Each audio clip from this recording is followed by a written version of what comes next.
날씨가 많이 추워졌습니다. 그죠? 추위를 예수님의 사랑으로 이겨내시길 바랍니다.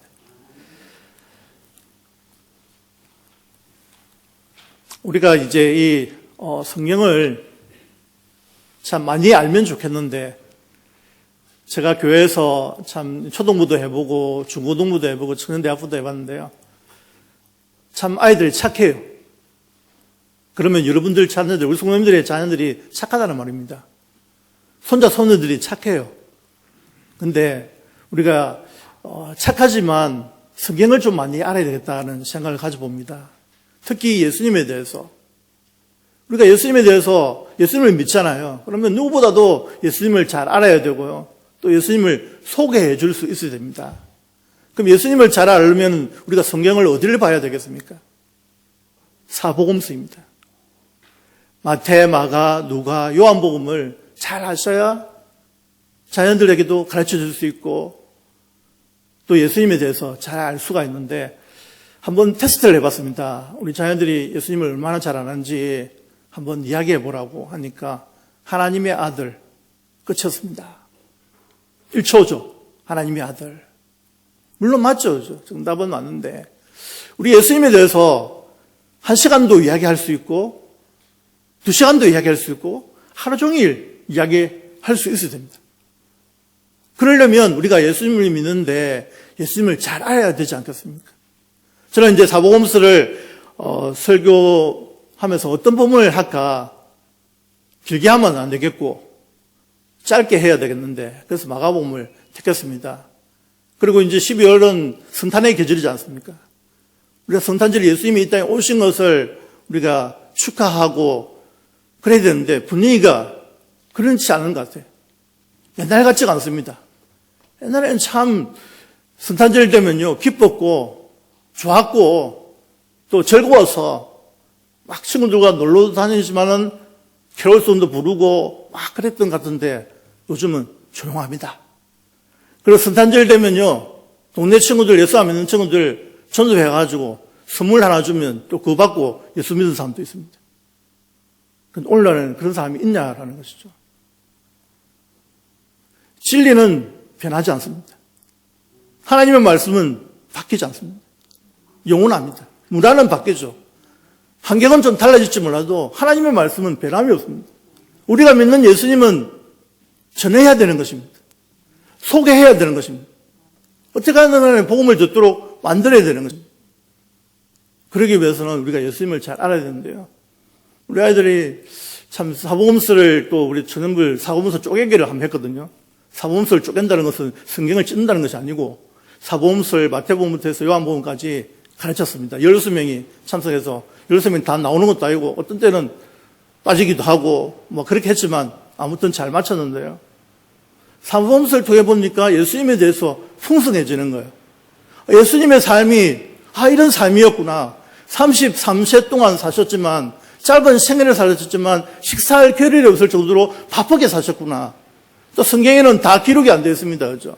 다 기록할 수가 없는 거예요. 분량이 엄청나게 크기 때문에 한 생애를 어떻게 다 쓸 수 있겠습니까? 그러나 예수님께서 12살에 성경전에 올라가시고 그리고 30세부터 가르치기 시작해서 일주일간, 예수님 십자가 못 박히기 일주일 전간의 기간은 분량이 많지 않습니까? 그렇죠? 그런 것을 가르치면서 예수님은 이렇게 사셨구나. 예수님이 사셨는데 어떤 삶을 사셨느냐. 예수님이 어디서 태어나셨습니까? 예? 저는 하만에서 태어났습니다. 예수님은 어디서 태어나셨습니까? 유대 땅 베들레헴에서 태어나셔야 돼요. 그죠? 예수님은 한국에 태어나면 안 됩니다. 미국에서 태어나면 안 됩니다. 영국에서 태어나면 안 돼요. 스위스가 좋다는데 스위스에서 태어나면 안 됩니다. 왜 그렇습니까? 예, 미가 선지자가 예언했기 때문에 그렇습니다. 예언한 게 성취되기 위해서는, 그대로 이루어지기 위해서는 유대 땅 베들레헴에 태어나셔야 되는 거죠. 그곳에서 태어나셨습니다. 그리고 예수님이 어디서 사셨습니까? 저는 지금 창원에서 살고 있습니다. 예수님이 어디서 사셨어요? 예, 나사렛 예수. 그래서 나사렛 예수가 붙은 거예요. 나사렛에서 사셨습니다. 그리고 어디서 사역하셨냐면 주로 갈릴리 주변으로 사역하셨잖아요. 갈릴리 주변에서 가르치시고 복음 전파하시고 또 치유하시고 고치시다는 거죠. 고치시고 먹이시고 기도하시고 용서하시고 이런 사역들을 하셨더라고요, 예수님이. 예수님이 한 영혼 한 영혼을 얼마나 사랑하시는지요. 예수님이 피곤하시잖아요. 피곤하시면 더 이상 안 고쳐주셔야 되는데 귀신 들린 자를 고치기 위해서 더 그 피곤하신 가운데서도 갈릴리 호수를 건너가가지고 고쳐주시는 것을 보면 한 영혼이 천하보다 소중하다라고 말씀하십니다. 한 영혼 한 영혼이 그만큼 중요한 거예요. 그런데 오늘날의 인식을 보면 우리 예수 믿는 사람들이 보면 한 영혼 한 영혼이 귀한 줄을 모르잖아요. 어떤 분들이 귀한 줄을 아냐면요, 개척교회 하는 목사님들이 말씀하시더라고요. 정말 한 영혼이 귀하다. 한 사람도 없어가지고요, 지금도 혼자 예배드리고 가족들이 예배드리는 그 교회도 있더라고요. 그래서 한 영혼이 귀한 줄을 알면 개척을 하라 이렇게 이야기하더라고요. 개척교회 목사님들이 이야기입니다. 그런데 우리 교회 성도님들이 많으니까요, 얼마나 귀한 줄이 모릅니다. 한 분 한 분이 귀하시고 소중하시고 하나님이 사랑하시는 분, 존귀한 자들입니다. 예수님이 하신 사역은 가르치는 사역이죠. 무엇을 가르치겠습니까? 천국 복음만 되겠습니까? 하나님 나라를 가르쳤다라는 것이죠. 오늘 말씀에도 보면 가르치시니, 예수님이 가르치시니 많은 사람들이 모였습니다. 그 가운데는 자신의 병을 낫기 위해서, 배고파서, 먹기 위해서, 먹을 것을 어떻게 있는가 싶어서, 또 기적을 바라고 이런 오늘 모인 사람들이 많이 있었습니다. 오늘 말씀해 보면 이제 예수께서 다시 바닷가에 가심에, 호수에 나가심에 큰 무리가 나왔거늘 예수께서 그들을 가르치시니라라고 했습니다. 우리 14절에 보면 알페오의 아들 레이라고 했는데 마태죠. 그 레이가 세간에 앉은 것을 보시고 그들에게 이르시되 나를 따르라 하시니 일어나 따르니라라고 했습니다. 그 당시만 해도 예수님을 따르라라고 하면 예 하고 따랐는데 오늘 아침엔 예수님 좀 있어 보십시오. 제가 좀 잘 살아보고 따르겠습니다. 천천히 따르겠습니다. 즉시 따르는 게 아니고 핑계를 댄다고요. 예수님이 우리를 부르시면, 우리 물론 부르셔서 이 자리에 앉았지만 부르실 때는 즉각적인 반응이 있어야 안 되겠습니까? 예, 아니요. 예, 따르겠습니다. 라고 했었는데 이 세간은요, 세간에 앉았다는 것은 세리라는 것이거든요. 세리와 이 세리라는 것은 오늘 세무공무원 아닙니까? 그 당시에 세리라는 것은 로마와 밀착이 되어서 자기가 이제 이득을 보려면은 세금을 많이 거둬야 돼요. 들어야 돼요. 로마에도 갖다 바쳐야 되고 자기도 누려야 되니까. 그래서 매국노와 같아 인정을 못 받았어요. 소외되고 회당에도 못 들어가고 출교당하고 이런 완전히 왕따, 완전히 소외된 그 사람이 세리입니다. 그 세리를 예수님께서 부르셨다라는 거죠. 나를 따르라. 우리가 성경에는 다른 데 보면은요, 모든 것을 버려두고 따랐다라고 했거든요. 여러분, 세리 공무원, 세무세 공무원들 보면 잘 삽니다요. 그렇죠? 오늘날도 잘 살지 않습니까? 그 당시에도 돈은 많았습니다. 돈은 엄청나게 많이 했었어요. 부자였습니다. 그런데 모든 것을 버려두고 따른다는 것이 쉽지 않거든요. 예수님께서도 오늘날 우리에게 따르라 라고 했을 때 우리는 모든 것을 버려두고 따라야 되는 거죠. 모든 것을 버려두고 주님을 따라가는 그런 삶이 되어야 되겠습니다. 세리와 창기들의 친구가 되신 예수님. 여러분들, 예수님이 좀 귀한 자들을 하고 놀아야 되지 않겠습니까? 그 당시에 부자들하고 고위급 관료들, 지위 있는 자들과 논 것이 아니라 예수님은 소외된 자를 찾아가고 가난한 자를 찾아가고 가부와 고아를 돌보고 막 그렇게 했지 않습니까? 그럼 왜 예수님이 세리와 창기의 친구가 되셨습니까? 단지 하나, 예수님을 믿었기 때문에 그렇습니다. 다른 이유가 없습니다. 예수님 믿었기 때문에 친구가 되는 것입니다. 저와 성도님들 예수님을 믿으시죠? 아멘 안 하시네요. 마음속으로 하셨어요. 그죠? 우리가 예수님 믿으니까 여기 앉아 계시죠. 그러니까 예수님을 믿으면 친구입니다. 여러분, 친구 있으십니까? 교회에서 친구가 2-3명만 돼도 교회를 안 뜬다고 그래요. 그거 제가 한 말이 아니고 연구한 사람들이, 연구 좀 하는 사람들 있잖아요. 그분들이 조사를 했는데 교회 친구 한 두세 사람만 있어도 교회를 안 떠난다고 그러고, 또 저 사람 7명이 돼야 된다고 이렇게 이야기하지만, 보통적으로는 두세 명입니다. 여러분 친구가 있으셔야 됩니다. 세상적인 친구 말고 믿음의 친구들. 저는 어떤 사람이 부럽냐면요, 부산에 가도 밥을 사줄 수 있는 사람, 대구 가도 밥을 사주고요, 저기 전라도도 가도 밥을 사주고, 전국구로 아시는 분 있잖아요. 와, 발을 넣다. 믿음의 친구들이 많이 있구나. 물론 우리 목사 세계에서는 목사님들이 흩어져 있으니까, 그죠? 교회마다 다 사역을 하고 있으니까, 가면은 제가 사든지 아니면 그 방문하는데 그 목사님 사야죠. 그런데 형편이 너무 안 좋은 거예요. 그러면 그가 밥 얻어먹으러 갔다가 더 사주고 옵니다. 선물도 사주고, 예, 과일도 사주고, 밥도 사주고, 그렇게 옵니다. 채수기가 크잖아요. 제가 밥 먹으러 갔다가, 얻어먹으러 갔다가, 합천에도 밥 얻어먹으러 갔다가, 형편을 보니까 안 되겠더라고요. 제가 사주고 왔습니다. 예, 과일도 사주고, 아, 고생 많다고. 완전히 개척교회 같은 조그마한 시골교회. 옛날에는 복음을 전하는 데마다 교회가 세워졌습니다. 동네마다 교회가 세워졌는데요. 지금은 다 도시로 떠나고 할머니, 할아버지만 남아있어요. 그들의 사역이 무엇입니까? 예, 차 타고 어르신들 병원에 데리고 다니는 거. 그리고 차 타고 시장 보러 가는 거. 이게 사역이더라고요. 그리고 사모님은 요양 일을 하시더라고요. 형편이 어려워가지고. 그걸 보면서 물론 기도도 했지만 저는 감사하다. 정말 하나님 은혜로 이렇게 새순교회 좋은 성도님들과 함께 사역하고 그렇게 하는데 그분들은 정말 고생하시는구나 라는 것을 깨닫게 되고요. 그래서 매주마다 한 번씩 찾아가려고, 제가 쉬는 날에 있으면 그런 분들에 가가지고 기도도 물론 해주지만 밥도 사주고 힘을 내시라고. 그것도 사역 아니겠습니까? 하나님께서 어디든 보내시든지 나를 따르라고 하셨고, 주님을 따를 때는 주님이 책임져 주신다는 그런 말씀이 있지 않겠습니까? 모든 것을 버려두고 따르는데 형편은 어려운 거예요. 힘들게 살아가는 거예요. 그래도 보람을 느끼는 거죠. 희망을 가지고 있는 거죠. 이런 분들이 예수님을 믿을 수 있다는 거, 복음을 들을 수 있다는 거. 그래서 매주마다 설교하고요, 동네 잔치하면 다 모이는 거죠. 몇 사람 안 되지만 그들에게 무엇을 전하겠습니까? 예수님을 사랑을 전하고 예수님을 전했을 때 살아나는 역사가 일어나는 것이죠. 다른 행사를 거창해서 살아나는 것이 아니라 예수 그리스도의 십자가의 복음을 전했을 때 그들이 살아나는 것입니다. 그래서 우리 교회가 해야 될 일은, 큰 교회가 해야 될 일은 무엇입니까? 옛날에는 농촌에서 다 커서 자라서 그곳에서 파송되어서 도시로 나왔지 않습니까? 그런데 요즘은 우리가 시골을 돌아봐야 돼요. 농어촌 교회를 돌아봐야 돼요. 너무 힘든 교회들 돌아보고 그들의 농산물을 팔아주고 그들을 위해서 기도해주는 그러한 삶을 사는 것이 예수님처럼 사는 삶이 아니겠습니까? 우리가 찬양만 예수님처럼 바울처럼 그렇게 살 수 없을까라고 우리가 노래는 부르지만, 찬양은 부르지만 정말 그렇게 못 사는 것 같아요. 그분들은 정말 그렇게 소박하게 저 남은 생애를 그렇게 사는 것 같아요. 한 사람 한 사람씩. 오늘 말씀의 15절에 보십시오.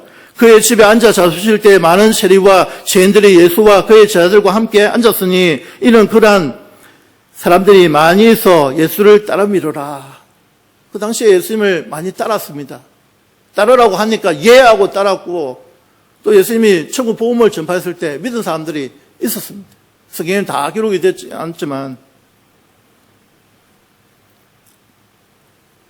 우리가 16절을 보시면 좀 눈에 거슬리는 단어들이 있죠. 원로 목사님께서 성경을 너무 잘 배워가지고요, 성경을 읽다 보면 항상 걸리는 단어가 나옵니다.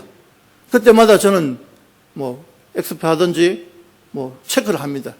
여러분 다 같이 16절 말씀 우리 다 같이 한번 읽어볼까요? 16절입니다. 시작. 죄인들이, 서기관들이 예수께서 죄인 및 세리들과 함께 잡수시는 것을 보고 그의 제자들에게 이르되 어찌하여 세리 및 죄인들과 함께 먹는가? 눈에 거슬리는 단어가 밑이라는 단어죠. 그거 왜 두 번이나 넣는지 모르겠습니다. 우리가 밑이라는 단어 빼도 됩니다. 그죠? 바리새인들의 서기관들이 예수께서 죄인과 세리들과 함께 잡수시는 것을 보고 그의 제자들에게 이르되 어찌하여 세리와 죄인들이 함께 먹는가? 이러면 되는데, 죄인들이 함께 먹는가? 이래야 하면 되는데죠. 밑이 두 번 들어가가지고 좀 불편스러워. 이상하게. 자꾸 읽다 보니까 이게 불편함이 저게 다 밀려옵니다. 이상하게 부담감이 돼요, 저도. 배워서 그런지 모르겠는데. 예수님께서 죄인들과 식사하시는 이유가 무엇입니까? 죄인들을 구원하시기 위함이죠. 죄인들과 함께 하시는 이유가 무엇입니까? 그들을 구원하시기 위해서. 죄인들과 함께 하시는 이유가 그들이 예수님을 믿기 때문에. 세리와 창기들의 치부가 되시는 이유도 예수님 믿기 때문에 그렇습니다. 우리는 예수님을 믿기 때문에 한 형제요 자매들입니다. 한 하나님을 섬기는 형제 자매들. 예수님을 따르라 라고 했을 때 예라고 하는데 이 따르면 어떤 일들이 일어나는 세 가지 일이 일어납니다. 예수님을 따르면요. 첫 번째로는 예수님을 따르면 기쁨을 누립니다. 여러분 예수님 믿어서 기쁘시죠? 그죠? 네, 얼굴에 표가 납니다. 그 찬양이 나오지 않습니까?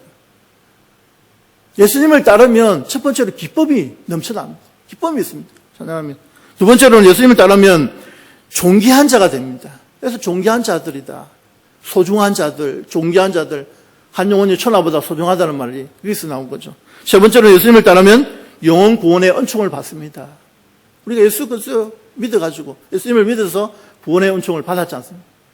그래서 우리는 본향은 천국이지 않습니까?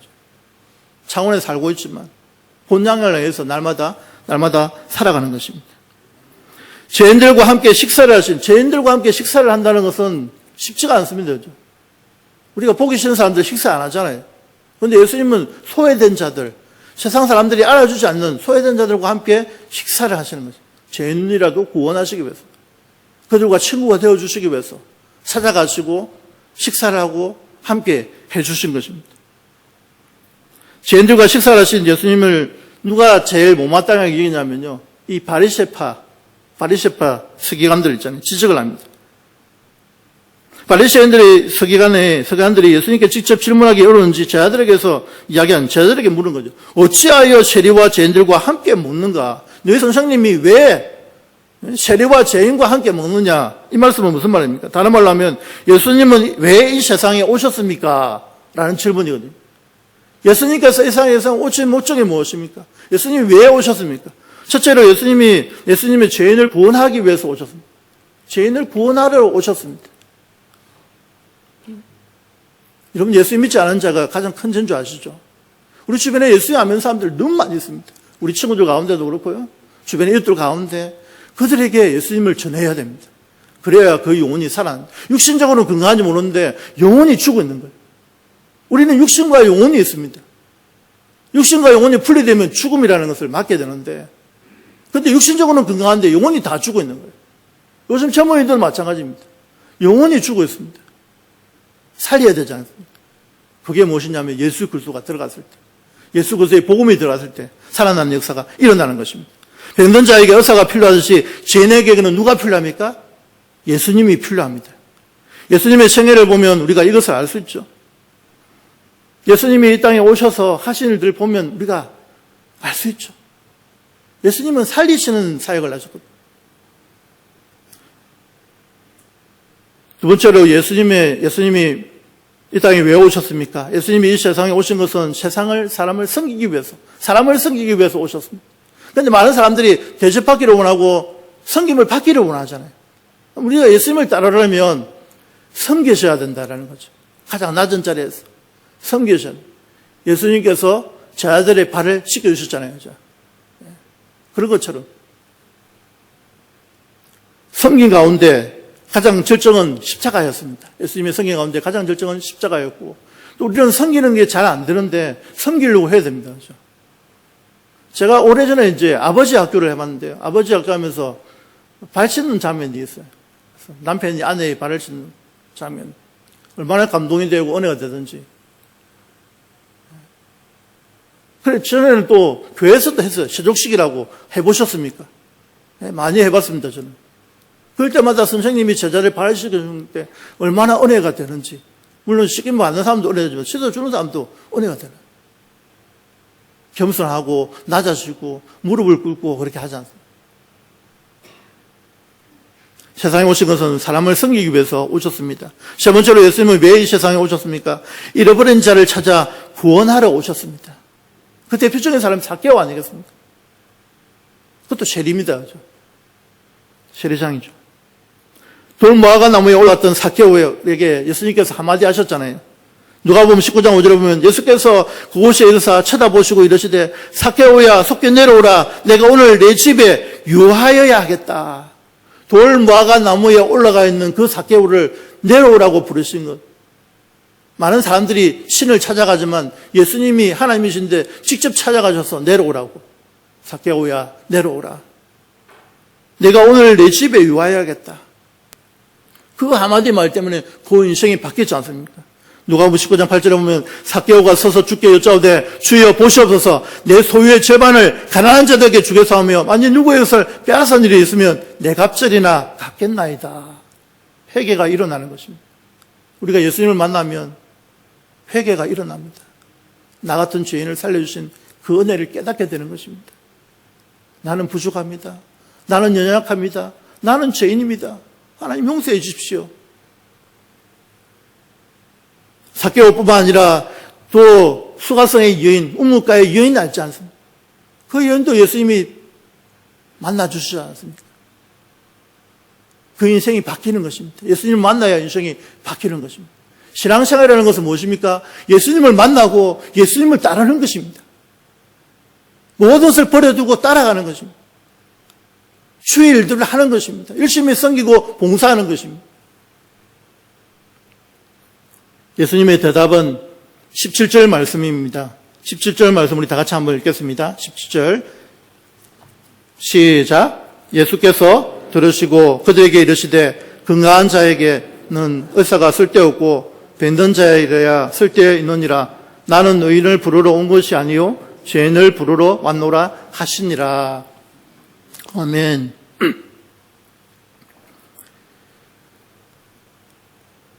건강한 자에게는 의사가 필요 없습니다. 그죠? 아프니까 병원을 가는 겁니다. 그죠? 예수님께서 본문을 말씀하시기 전에 먼저 건강한 자에게는 의인 쓸데없고 병든 자에게 쓸데있느니라 하셨습니다. 이 말씀은 당시에 상식적인 사람이라면 누구나 이해할 수 있는 말씀이죠. 의사가 존재하는 목적이 환자를 낫게 하고 건강을 회복시키는 일은 누구나 다 아는 사실이죠. 예수님께서는 자신이 이 땅에 오신 동기와 목적이 뭐냐면 죄인들을 부르러 오신 것입니다. 죄인들을 부르기 위해서, 죄인들을 용서해 주시기 위해서 의인을 부르러 온 것이 아니라 죄인을 부르러 왔습니다. 그럼 우리의 사역이 어떻게 됐습니까? 우리 주변에 죽어가는 영혼들 살려내야 되지 않겠습니까? 그 영혼들에게 예수님만 소개해도, 예수님만 전해도 그들이 살아나는 역사가 일어나는 것입니다. 예수님께서 세리를 제자를 부르시고 죄인들과 함께 식사하며 교제하신 일은 당시 경건한 사람으로서는 생각할 수 없는 일입니다. 어째 죄인들과 식사를 하고 죄인들과 함께 어울려 그렇게 이야기했을 것입니다.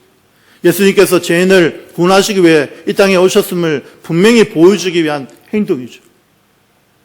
예수님이 이 땅에 오신 목적은 죄인을 구원하시기 위해서 오셨습니다. 죄인을 부르러 오셨다는 말씀의 의미와 교훈은 무엇입니까? 하나님께서는 우리 인간을 만드실 때 하나님 안에서 그리고 하나님의 은혜를 누리면서 복된 삶을 살도록 만드셨습니다. 그런데 우리 죄 때문에 분리가 된 거죠. 우리의 죄로 말미암아 하나님과의 관계가 단절된 것입니다. 하나님과 분리되어 버렸고 또한 하나님께서 우리를 창조하실 때 얻은 복된 삶의 많은 부분들을 잃어버렸습니다.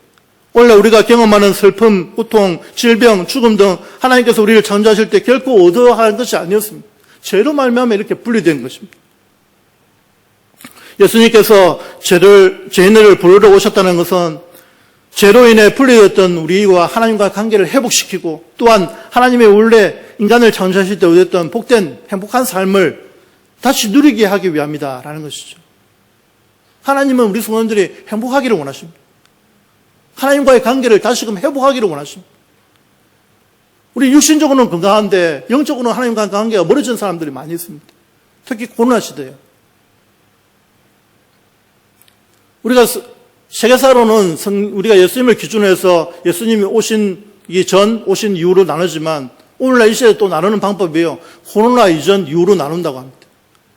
그럼 코로나 이전과 이후를 나눴을 때 하나님과의 관계가 더 어떻게 됐는지를 살펴보셔야 돼요. 더 가까워졌는지, 하나님과 멀어졌는지, 나의 영적 생활은 어떻게 하고 있는지, 진단 내보셔야 돼요. 우리가 예배가 하나님과의 관계를 회복하는 것입니다.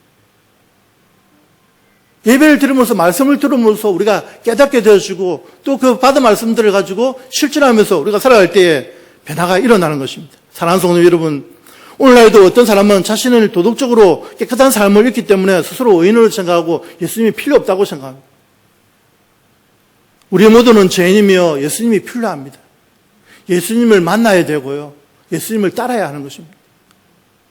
그래서 우리가 하나님을 찾고 만나는 삶, 우리의 연약한 것, 우리의 모든 질병들 다 누구에게 맡기셔야 되냐면 예수님께 맡기셔야 됩니다. 왜냐하면 예수님이 모든 것을 다 짊어지셨다라고 말씀하셨기 때문에 우리가 예수님을 믿는 사람이라면 모든 것을 맡기는 삶을 살아가야 될 것입니다.